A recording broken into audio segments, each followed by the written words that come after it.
Un país tan rico como México en patrimonio, sobre todo arqueológico, y de la etapa virreinal, no tuvo ningún control, ninguna ley, ninguna protección durante mucho tiempo, hasta que se crearon alrededor de los años 30 del siglo pasado la Dirección de Monumentos Prehispánicos y la Dirección de Monumentos Coloniales, así se llamaron, y dependían ambas de una secretaría que desapareció desde hace muchísimos años.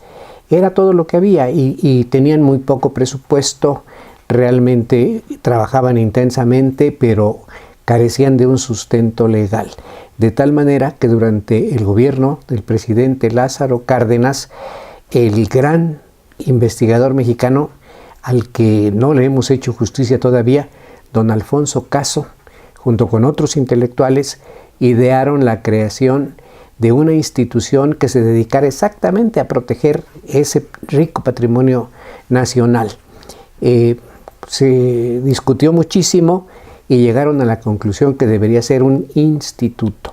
Así se creó hace 80 años el Instituto Nacional de Antropología e Historia, que contuvo las dos direcciones que había hasta entonces, la de monumentos coloniales y la de monumentos arqueológicos, prehispánicos, así se llamaba.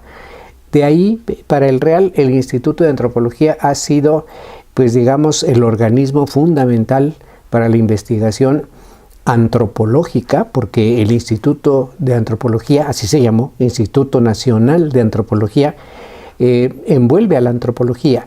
La antropología es una ciencia que tiene una serie de disciplinas que la conforman. Por supuesto, el tema principal era la arqueología, pero también la preocupación del doctor Caso y de sus compañeros fue que se buscara la historia, la importancia de los grupos indígenas de México. Así se creó primero la etnología, después la antropología social, por extensión y por necesidad la antropología física y la lingüística. Con todos estos elementos el instituto fue creciendo a través del tiempo, y gracias a estos trabajos tenemos a la vista y para la visita de nacionales y extranjeros sitios arqueológicos fundamentales en nuestro país. Si bien, por ejemplo, en Yucatán ya desde el siglo XIX se habla de excursiones que se hacían a los lugares principales de Yucatán como Chichén Itzá, como Uxmal y otros, no había la manera de llegar fácilmente a ellos. Estoy acordándome de una reseña que habla de que la emperatriz Carlota fue a visitar esos sitios arqueológicos y se relatan pues las aventuras que tuvo para llegar hasta estos sitios en carruaje, porque pues se llegaba a pie, pero se tuvieron que arreglar los caminos para que ella pudiera visitar esto en el año de 1864. Y bueno, el que hace la reseña nos dice que se embarcó en un buque llamado Tabasco, que estaba lleno de italianos, de franceses y hasta de marroquíes, y que iban a visitar los lugares de Yucatán.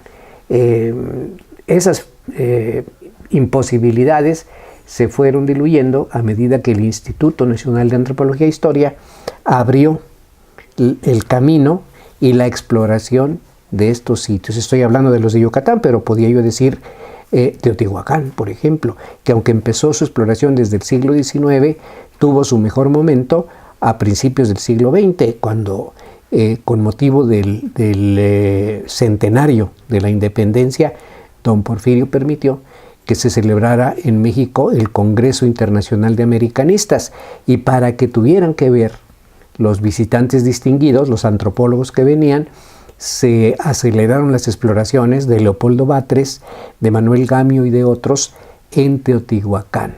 Claro, nosotros ahora a la distancia y a veces de una manera, digamos, no bien pensada, criticamos esas actuaciones. En su momento estuvieron bien hechas y fueron lo mejor que se podía hacer. De pronto, la gente se encontró con que aquellos montículos enormes que había en este lugar se descubrieron y dieron lugar a 2 pirámides gigantescas.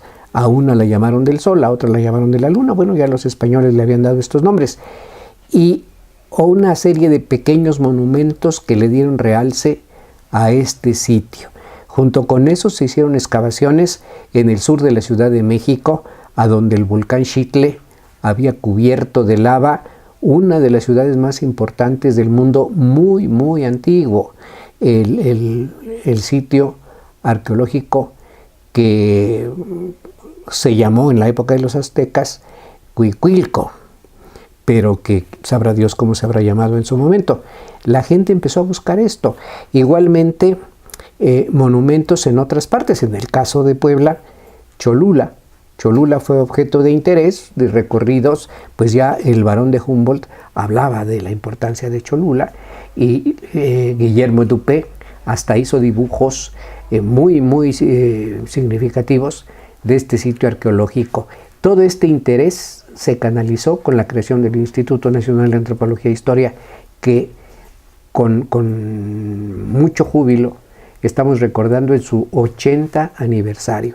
Los que trabajamos en él, los que hemos gozado del privilegio de recorrer las ruinas, de explorar, de encontrar elementos que nos hablan de esas antiguas culturas, estamos muy contentos de estos 80 años y trabajamos con gusto para que el instituto siga teniendo la importancia que siempre ha tenido.